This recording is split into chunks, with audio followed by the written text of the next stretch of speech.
mergulhe a fundo, porque eu tenho coisas grandes para te revelar e para te apresentar. Jesus estava convidando o discípulo para crescer. Jesus estava convidando os discípulos para um amadurecimento diferenciado. Jesus estava convidando os discípulos, aleluia, para se voltar-se como antes. Louvado seja Deus. Porque é necessário passar de fase. É necessário, aleluia, mudar. É necessário, irmãos, termos experiências novas com Deus. E Jesus está dizendo isso aí. Eu quero que você tenha experiência nova. Eu quero que você saia desse estado de mesmice, de paralisação, porque eu tenho mais. Porque se conforma com tão pouco? Porque se o que eu tenho é grande? Porque acha que está bom? Aleluia. Porque o que Deus tem é grande. Aleluia. E muitas vezes nós estamos ali acomodados achando que está bom. E Ele vai dando continuidade. Volta para o barco, atravessa para o outro lado do mar, enquanto Ele despedia a multidão. Aleluia. E perceba que aquilo que Jesus queria fazer na vida dos discípulos, essa experiência nova para Ele fazer, Ele precisava antes despedir a multidão. Ele precisava antes afastar algumas pessoas que não estavam no mesmo propósito. Ele precisava antes afastar pessoas que não entendiam, não falavam a mesma língua, não tinham a mesma visão. E acontece isso, comigo tem acontecido. É natural quando Deus ele quer te levar em águas profundas, Ele vai dizer assim, ó, eu vou afastar porque não vai entender o plano de Deus. Porque muitas vezes vai interferir naquilo que Deus tem a fazer. Ou simplesmente porque muitas vezes a fé não é a mesma. E muitas vezes a gente caminha com pessoas que não estão no mesmo nível de fé. Até isso pode parecer besteira para você. A gente caminha com pessoas que não estão no mesmo nível espiritual. Irmãos, procure caminhar com pessoas que estão no meu propósito. Ou pessoas que estão acima, pessoas que é mais espiritual, pessoas que têm mais sabedoria, pessoas que têm mais maturidade, discernimento e conhecimento que você. Porque você vai desenvolver, porque você vai estar preparada para o dia da tempestade, você vai estar preparada para navegar, aleluia, em alto mar. E no versículo 24, aleluia, vai dizer assim, ó, enquanto os discípulos, distantes da terra firme, lutavam contra as ondas, aleluia. Olha o que ele disse, que em meio ao alto mar, os discípulos lutavam contra as ondas, porque chegou um momento que o texto vai dizer que a tempestade ela tomou conta do barco. O controle do barco não estava mais na mão dos discípulos. E quantas vezes é assim nossa vida, parece que a tempestade está no controle. Mas a Bíblia vai dizer que os discípulos lutavam contra as ondas. Lute. Mas lute, irmão, não fica prostrado. Mas lute com armas espirituais. Não luta com a tua língua. Não luta com a tua carne. Não luta com a falta de paciência. Não luta com o homem carnal. A palavra de Deus vai dizer em 2 Coríntios, aleluia, capítulo 10, versículo 4. Porque as armas da nossa milícia não são carnais, mas sim poderosas em Deus. São as armas espirituais para destruir toda a fortaleza. Olha o poder que a arma espiritual tem, irmãos. Jejum, oração, busca a santidade, posicionamento. Olha o poder que tem. Luta com essas armas. Com que armas você tem lutado? E a Bíblia vai dizer que os discípulos lutavam, aleluia, os discípulos lutavam contra as ondas, pois um vento forte havia se levantado. Aleluia. É preciso a gente discernir o trabalhar de Deus. É preciso a gente discernir as circunstâncias adversas para que nós possamos entender o propósito desse vento, porque há um propósito. Deus não manda nenhuma tempestade, nenhum vento por acaso. Há um propósito, qual nós já falamos aqui, ou desobediência, ou prova, ou passar de nível, ou tratamento, mas há um propósito. E precisamos estar atentos para discernir, sabe por quê? Porque em meio à tempestade não falta o comando de Deus. Eu não sei o que tu está passando hoje, e tu também não sabe o que eu passo hoje, mas uma coisa a gente tem convicção, não falta direcionamento de Deus. O que acontece é que muitas vezes nós não seguimos o que Deus quer. Muitas vezes nós nos submetemos do jeito que Deus quer. Aí o que acontece? Vai levar mais tempo em alto mar. O que acontece? Vai levar mais tempo na tempestade, lutando contra a tempestade. Mas à medida que nós quisermos estarmos atentos à voz e ao comando de Deus, porque Deus sempre dá uma direção. Aleluia. Toda vez, eu costumo dizer, toda vez que você, qualquer pessoa quiser acertar o caminho, pergunte a Deus que Ele vai mostrar. Glória a Deus. E por que nós erramos? Porque somos desobedientes. Porque não obedecemos. Porque se nós viemos nos submeter ao comando de Deus, nós acertamos o caminho. Aleluia. E a Bíblia vai dizer que por volta das 3 da madrugada, Jesus foi ter com ele, no versículo 25, já no finalzinho, caminhando por sobre as águas. Percebe que interessante, independente do motivo pelo qual Deus ele permitiu essa tempestade, mas Jesus ele não vê como eu vejo, como você vê. Porque nós é assim, quer saber de uma? Ele procurou porque ele quis, deixa ele lá se acabar então. Não é assim que a gente fala? Quer saber de uma? Eu estou falando, e ele não obedece, eu vou largar ele lá. Nós é assim. E Jesus, independente do motivo, que a Bíblia não fala o motivo pelo qual Deus permitiu essa tempestade, eu conjecturo que foi a nível de experiência, de passar de fase, de amadurecimento, mas ainda assim Jesus estava com eles. Amém. Mesmo sem ele ver, a Bíblia fala que Jesus ele vinha caminhando por sobre as águas. E os discípulos, como muitos de nós, caminham com Jesus, mas não conhecem, vê Jesus de longe caminhando por sobre as águas e tem medo. Porque não conhece Jesus como deveria. Muitas vezes é assim, a gente vê Jesus operando, a tempestade está ali, a mão de Deus está se movimentando e a gente fica desesperado porque a gente não conhece o Deus que nós servimos como deveríamos conhecer. E os discípulos ficam ali atemorizados, a Bíblia vai dizer, assustados, achando que era um fantasma. E Jesus fala para ele que não tenha medo. Imediatamente Jesus lhe disse no capítulo 27, não tenha medo, coragem. É a palavra que Deus tem para nós nesta noite. Ei, coragem. Crie coragem, se levante, lute, caminhe, lute sobre as ondas. Lute contra essa tempestade com o quê? Com as armas espirituais.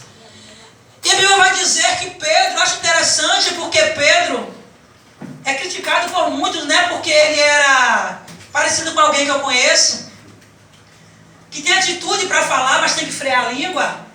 Deus vem trabalhando, parece com a gente, né? Parece com nós. Mas Pedro, porém, não é uma pessoa falsa. Pedro é uma pessoa verdadeira com Jesus. Que tinha coragem, não falava mansinho como os outros, como Judas e companhia. Não falava mansinho, não falava bonitinho. Não é aquela pessoa que fala assim, fulano é uma pessoa doce, eu já fico logo com medo. Eu prefiro Pedro, como eu, que se deixa ser tratado por Deus todos os dias, mas é sincero. É temperado, procura buscar o tempero de Deus, ser verdadeiro. E fala a verdade. Pedro foi o único que teve coragem de se posicionar.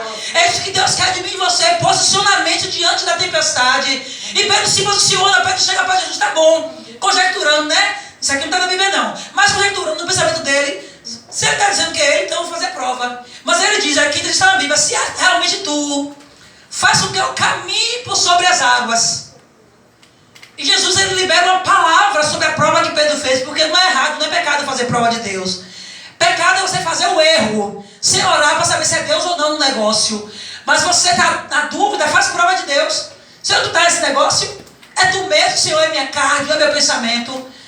Tu está me conduzindo no meu barco, Senhor. É realmente tu que está conduzindo? Ou é o meu eu? Ou é a minha vaidade? Ou é algum sentimento que eu deixei tomar conta de mim que está conduzindo o meu barco? É o Senhor mesmo que está conduzindo o meu barco? Seja sincero igual a Pedro, irmãos. Rasga o coração igual a Pedro. Aleluia. Aleluia. E Jesus lançou uma palavra sobre ele. Jesus disse para ele, vem. E a Bíblia diz que Pedro ele começa a caminhar sobre a palavra que Jesus lançou. Ele começa a caminhar e começa a sair do barco. Enquanto Pedro está caminhando sobre a palavra, olhando para a palavra que Jesus liberou, ele está andando sobre as águas. Quando Pedro sai do barco, que ele tira o olho da palavra, o foco da palavra, ele começa a afundar. O teu foco está onde? Está na palavra?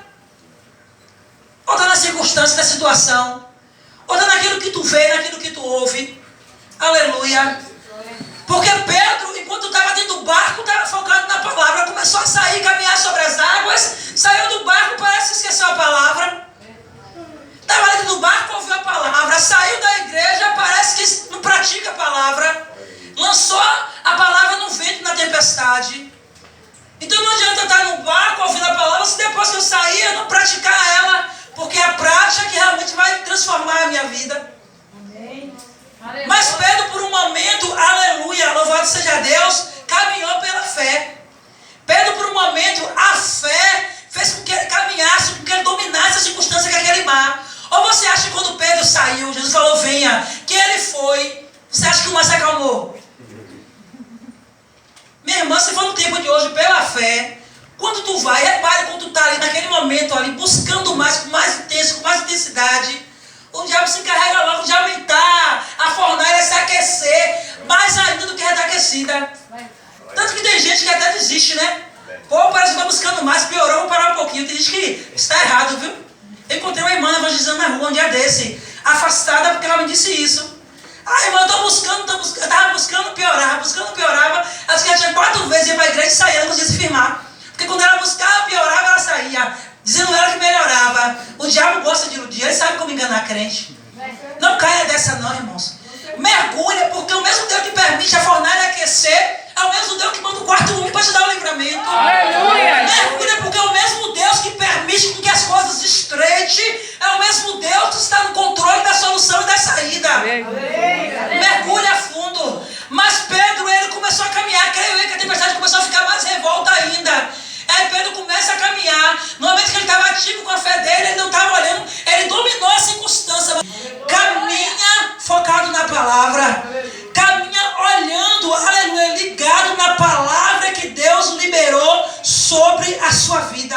Aleluia! Eu não sei qual foi, isso é particular de cada um. Mas a palavra que Deus liberou sobre minha vida é o que mantém hoje de pé. Glória! Em momentos de estreito, em momentos que a gente somos seres humanos, que a gente fala assim, Senhor, dá vontade, só vontade, mas na mesma hora você sai, em nome de Jesus sai, não é de Deus não. Eu foco na palavra, porque eu creio que Deus não é mentiroso. Eu creio que mesmo, tem momentos que Deus deseja provar a gente, que eu fico assim, pastor, Deus que prova essa. Tem momentos, irmãos, que Deus deseja provar a gente, que eu fico assim, Senhor, tu acha que minha fé é tanto assim, é? Porque a gente ora, Senhor, aumenta essa fé. Aumenta. Deus bota a gente numa situação tão estreita que vai ficar assim, Senhor, o Senhor sabe que eu não tenho tanta fé para isso, Senhor. Mas não deixa eu naufragar, Senhor. Acalma essa tempestade. Aleluia! Mas eu vou continuar dentro do barco, Senhor. E eu vou continuar, meu Pai, remando e navegando na direção que o Senhor quer que eu reme e na direção que o Senhor quer que eu navegue. Você tem remado na direção que Deus quer que você reme? Será que a direção que hoje, que você tem navegado, tem se aproximado de você cada vez mais de Deus? Aleluia! Será que hoje a direção de seu barco tem navegado, tem te aproximado da salvação? Será que hoje a direção que nós temos navegado, a tempestade tem engolido a gente, ou nós temos nos esforçado em caminhando e nos esforçando lutando contra as ondas? Louvado seja Deus. Lute, irmãos, porque você não está só. Existe um Deus que peleja por você. Existe um Deus que muitas vezes a gente olha e não vê. Existe um Deus que muitas vezes vai dizer, Senhor, se tu não levantar com as mãos, eu vou me afundar. Existe pelo menos 2 caminhos no meio da tempestade. Ou você pode deixar o medo tomar conta, o mar revolto tomar conta, que parece muitas vezes que vai realmente engolir a gente. Eu vou dizer para vocês, tem momentos que eu penso até, Senhor, se tu não tiver misericórdia, eu vou sucumbir. Porque tem momentos que se levanta uma fúria, mais que você fala assim, Senhor é maior do que eu. No momento que você olha assim, Senhor, tem misericórdia. Mas uma coisa eu sei, nem que seja arrastado, mas eu vou entrar no céu. Aleluia! Nem que seja, Senhor, alguém me puxando junto e eu com minha força, pouca força, um ajudando o outro. Mas não vai ser assim não, é individual, ninguém ajuda ninguém não, viu? É individual, ninguém vai poder puxar ninguém. Ninguém vai poder ajudar ninguém a nada. Você vai se arrastando sozinho, mas você vai. Amém. Sem ajuda de ninguém. Louvado seja Deus. Aleluia! Mas se nós viemos caminhar, irmãos, em meio à tempestade, ou você pode deixar de se sucumbir, ou você pode olhar para a circunstância, olhar para o cenário e perder a fé, ficar incrédulo, deixar o medo te dominar. Ou você pode, aleluia, fazer dessa tempestade, aleluia, um caminho, ela pode te ensinar a andar crendo na palavra de Deus. Aleluia! E caminhar na tempestade, olhando para a palavra, significa andar sobre as águas.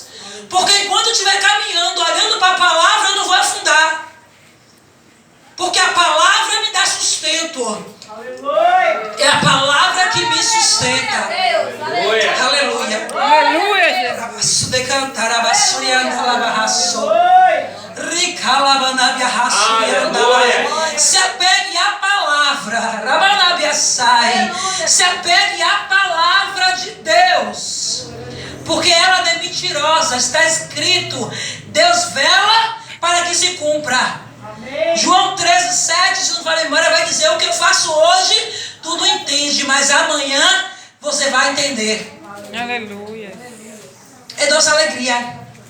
Nós temos um Deus que está no controle de tudo. Nós temos um Deus que, em meio a vendaval, aleluia, Ele se levanta, Ele está trabalhando no oculto e no secreto, mesmo que nós não estejamos vendo, aleluia.